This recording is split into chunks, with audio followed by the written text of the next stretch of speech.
नमस्कार साथियों। कल जिस प्रकार से पूर्वांचल एक्सप्रेसवे का उद्घाटन हुआ, उसके एक दिन पहले से ही राजनीति गर्मा गई है उत्तर प्रदेश में। क्योंकि एक तरफ अखिलेश यादव अपना एक क्रेडिट लेने के फिराक में उन्होंने एक दिन पहले ही पूर्वांचल एक्सप्रेसवे के ऊपर रैली निकालने का फैसला कर लिया था, लेकिन जिला प्रशासन से कोई भी उन्हें परमिशन नहीं मिला। तो दूसरी तरफ एक बड़ा आयोजन हुआ और उसमें पूर्वांचल एक्सप्रेसवे का उद्घाटन किया गया। अब लड़ाई जो चल रही है वो श्रेय लेने की होड़ लगी हुई है कि किसके काम करने से, किसके कहने से ये पूर्वांचल एक्सप्रेसवे बना।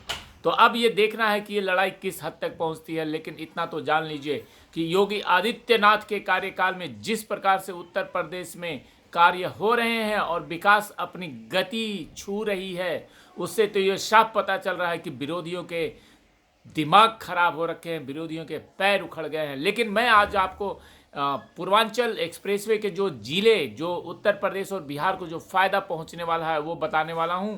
कि एक तो राजनीतिक फ़ायदा ये होने वाला है कि 164 ऐसे विधानसभा सीटें हैं 9 जिलों की, जिस पे पूर्वांचल एक्सप्रेसवे का असर पड़ेगा। और पूरब से प्रधानमंत्री और मुख्यमंत्री देने वाली भाजपा ने पहले देश और फिर प्रदेश की सत्ता हासिल की थी।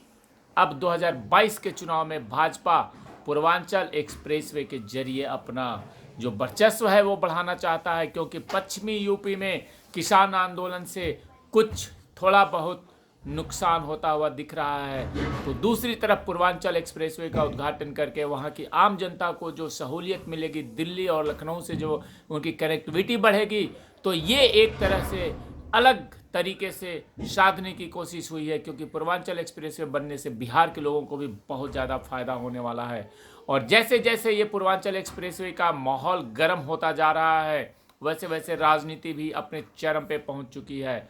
और ये कह सकते हैं कि ये सत्ता में वापसी का एक बहुत बड़ा दाव है पूर्वांचल एक्सप्रेसवे, क्योंकि जो नज़दीकी चुनाव आने वाले हैं उसमें इसका महत्व काफ़ी बढ़ जाएगा। और ये 9 जिलों से होकर के गुजरता है पूर्वांचल एक्सप्रेसवे में। सही मायने में इसका पूरब के 28 जिलों पर असर है और करीब 160 विधानसभा जो ग्रामीण क्षेत्रों की आती है, ये सारा कुछ है। और वर्ष 2007 में पूर्ण बहुमत हासिल करने वाली बसपा को इस इलाके से तकरीबन 100 सीटें मिली थी। वहीं 2012 में स्पष्ट बहुमत करने वाले सपा को भी इस इलाके से लगभग 110 सीटें मिली थी। लेकिन 2017 के चुनावी नतीजों पर नज़र डालें तो भाजपा ने इन सबको पीछे छोड़ते हुए 115 सीटें हासिल की थी। और भाजपा जो है पूर्वांचल के महत्व को बखूबी समझती है और इसलिए 2022 के चुनावी संग्राम के केंद्र में उसने पूरब को ही रखा है। प्रधानमंत्री मोदी हों या गृह मंत्री अमित शाह हों, सबकी नज़रें पूर्वांचल पे है और पूर्वांचल पर ही फोकस है।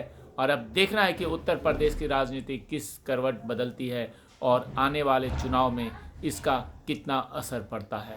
जय हिंद, जय भारत।